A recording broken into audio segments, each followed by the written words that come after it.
17 жаштагы кызды сойкулук кылууга мажбурлоо учуру тартылган видео тарады. Өрттөнүп жаткан үйдөн кичинекей кызды алып чыккан милиция кызматкери Екатерина Бивол психиатриялык ооруканага жаткырылды. Баткенде күтүүсүз жерден 2 баланын атасы акка моюн сунду. Садыр Жапаровдун учагы Ташкент шаарынын эл аралык аэропортуна конду. Ушулар жана башка кабарлар. Видеого лайк басып, каналга каттала кетиңиздер. Өрттөнүп жаткан үйдөн кичинекей кызды алып чыккан милиция кызматкери Бишкек шаарынын милициянын кайгылуу кызмат башкармалыгынын кызматкерлери тарабынан өрт учурунда үйдүн ичинде калып кеткен жарандар эвакуацияланды. Екатерина Бивол психиатриялык ооруканага жаткырылды. Орусиялык мушкер Дмитрий Биволдун мурдагы жубайы Екатерина Бивол психиатриялык ооруканага жаткырылганын билдирген. Жаңы видеосун социалдык тармактарга жарыялаганын Тенгер Лайф басылмасы жазды. Анын айтымында мындай чечим анын үстүнөн ар кандай адамдардын, анын ичинде мурунку күйөөсүнүн, күйөрмандарынын арыздарына байланыштуу болгон. Мен 2 жылдан бери Диманын кыргызстандык жана казакстандык күйөрмандары катуу куугунтуктап келишет. Анын үстүнө менин мурунку күйөөм тарабынан мындай тынымсыз, негизсиз асылуулар болуп жатат, дейт видеодо Екатерина.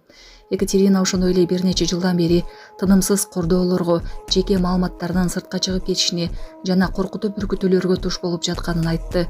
Ал балдарын жалгыз багып жатканын, алимент жана камкордук маселеси кошумча стресстин булагы экенин айтат. Мой любимый просто топ.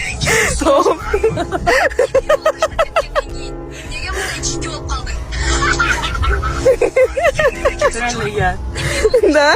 Джокер полузбея. Бивол таштап кеткенден кийин эмнеге мындай жинди болуп калдың?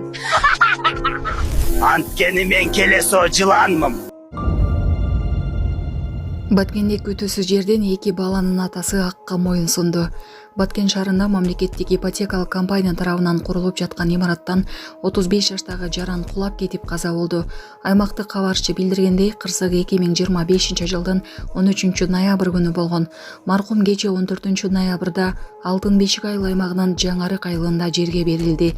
Маркум 2 баланын атасы экени белгилүү болду.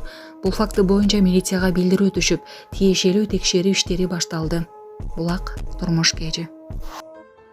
Саламатсыздарбы, урматтуу мекендештер, өзүңүздөргө белгилүү болгондой, Москва шаарында рейдтер, массалык кармоолор күч алууда. Андыктан документи жок жүрүүдөн абайлаңыз. Эң башкысы официалдуу адамдарга кайрылыңыздар. Таза регистрация мыйзамдуу түрдө даярдайбыз. Мөөнөт өтүп кетсе, базадан чыгып кетсе, Сахарова карточка, ДМС, ННН, СНИЛС, ОМС, медкарта, трудовой договор, кара тизмеден текшерүү, деги эле иш кагаздарда кандай көйгөй болбосун, кайрылыңыздар.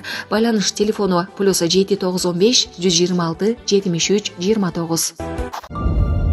Каршы тилкеге чыккан аз келгенси айдоочуну сабап.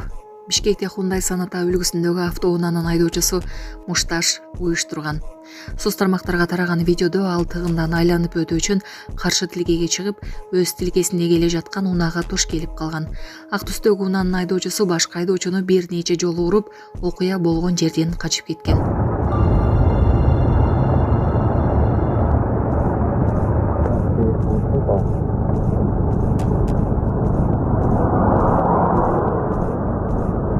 Жол бербейсің деп тиге зом болып көрген жоқ қой. Оранжевый Сонатаға ақ Соната.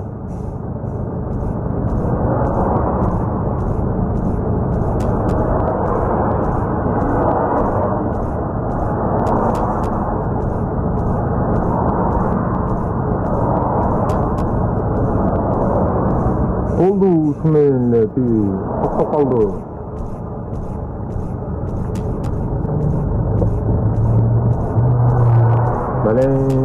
Бирок жардам берип коюш керек эле да.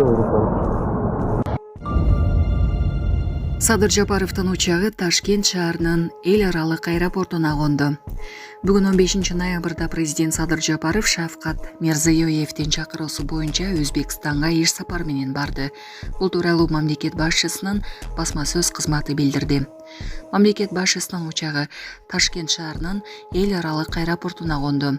Аэропортто Борбордук Азия мамлекеттеринин мамлекеттик туулары илинип, килем төшөлүп, ардактуу кароол тизилген. Жапаровду Өзбекстандын премьер-министри Абдулла Арипов жана башка расмий адамдар тосуп алышты. Эскерте кетсек, мамлекет башчысы сапарынын алкагында Борбордук Азия мамлекеттеринин башчыларынын 7-чи консультативдик жолугушуусуна катышат.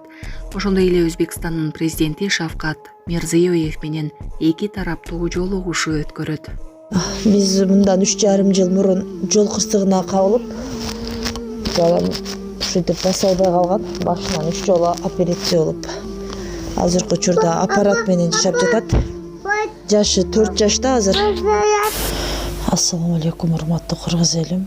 Мен уулум Мухаммадты Турцияга операцияга алып барыш керек болгондуктан сиздерден кайрылып, жардам сурап кайрылып жатамын. Бизде акча каражатыбыз жок болгондуктан сиздерден жардам сурап кайрылдык. Биз мындан 3,5 жыл мурун жол кырсыгынан улам, балам башынан катуу удар алып калган. Азыркы учурда баса албайт. Ушу баламдын басып кетүүсүн каалайм, мен дагы көптүн катарында ойноп күлүүсүн каалайм. Кайрымдуу кыргыз элим, жардамыңыздарды аябаңыздар, ушу балам эл катары басып кетсин. Баланын бир жери ооруса эненин жүрөгү ооруйт дейт. Сиздерден суранарым, кайдыгер карабаңыздар, 5 сом 10 сом болсо да жардам берип кетиңиздер.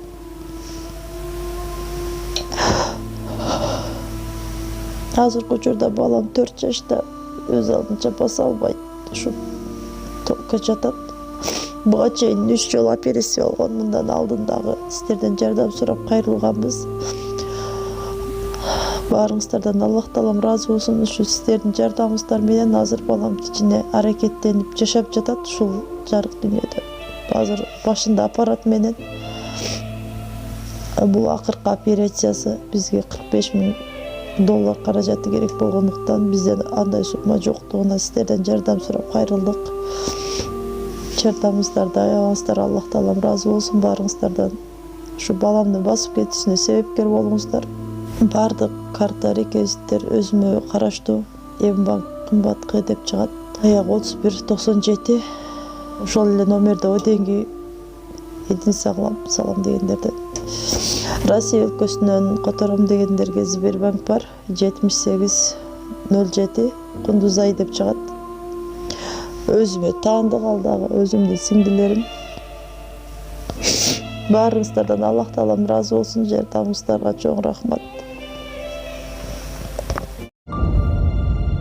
Ташкентте 17 жаштагы кызды сойкулукка мажбурлашкан. Социалдык тармактарда Ташкент шаарында 17 жаштагы кызды сойкулук кылууга мажбурлоо учуру тартылган видео тарады. Анжиян облусунун ички иштер башкармалыгынын маалыматына ылайык, окуя Ташкент шаарынын Мирзо Улукбек районунда болгон. Мурда соттолгон 21 жаштагы кыз 2008-жылы төрөлгөн 17 жаштагы тааныш кызын үйлөрдөн биринде кармап турган. Булак Азаттык.